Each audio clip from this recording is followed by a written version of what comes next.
Hello everyone, आज का हमारा टॉपिक है ग्रेविटेशनल, गुरुत्वाकर्षण। यानी गुरुत्वाकर्षण की जो खोज करता है वो हमारे न्यूटन जी हैं।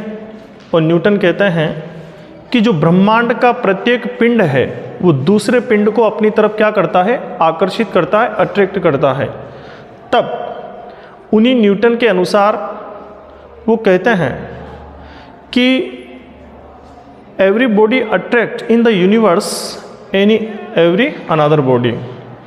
यानी न्यूटन कहते हैं कि ब्रह्मांड का प्रत्येक पिंड दूसरे पिंड को अपनी तरफ क्या करता है, आकर्षित करता है। ठीक उसी नियम को पूरा समझाने का प्रयास किया है।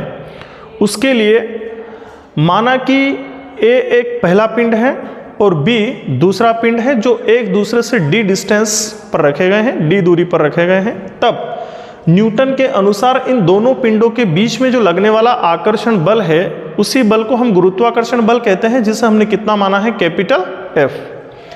तब न्यूटन अपने सार्वत्रिक गुरुत्वाकर्षण नियम में ये कहते हैं, वो सार्वत्रिक इट मींस दैट ऐसा नियम जो हर जगह अप्लाई होता है, पूरे यूनिवर्स में अप्लाई होता है।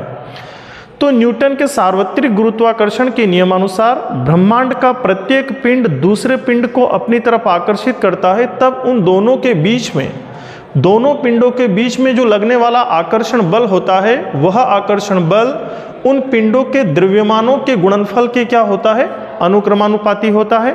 It means that attraction force between two bodies so directly proportional product of mass if अनुक्रमानुपाती m1 इंटू m2।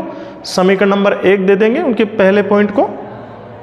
तथा न्यूटन कहते हैं कि उन दोनों पिंडों के बीच लगने वाला जो आकर्षण बल है, उन पिंडों के बीच की दूरी के वर्ग के क्या होता है, वो व्युत्क्रमानुपाती होता है। बिल्कुल यही कहा जा सकता है कि attraction force between two bodies सो इनवर्सली प्रोपोर्शनल डिस्टेंस स्क्वायर, यानी F व्युत्क्रमानुपाती 1/d²। इसे हम समीकरण नंबर कितना दे देंगे, 2।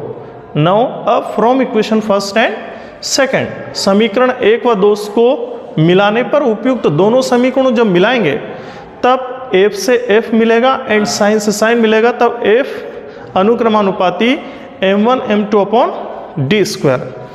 तो नेक्स्ट स्टेप में जब जैसे ही हम अनुक्रमानुपाती का चिन्ह हटाते हैं, चिन्ह हटाएंगे तो एक कांस्टेंट लेंगे। तो अगली स्टेप में F equal to g m1 m2/d², where जहां g जो है एक समानुपातिक या आनुपातिक नियतांक कहते हैं, जिसे हम सार्वत्रिक गुरुत्वीय नियतांक कहेंगे। तो हमारा F equal to g m1 m2/d², ये हमारा न्यूटन के सार्वत्रिक गुरुत्वाकर्षण नियम का गणितीय रूप आता है। बता दिया हमने कि where g is a gravitational constant, so value of gravitational constant g equal to 6.6 into 10⁻⁻11 newton metre square per kilogram square. तो ये हमारा न्यूटन के सार्वत्रिक गुरुत्वाकर्षण नियम का गणितीय व्यंजक था।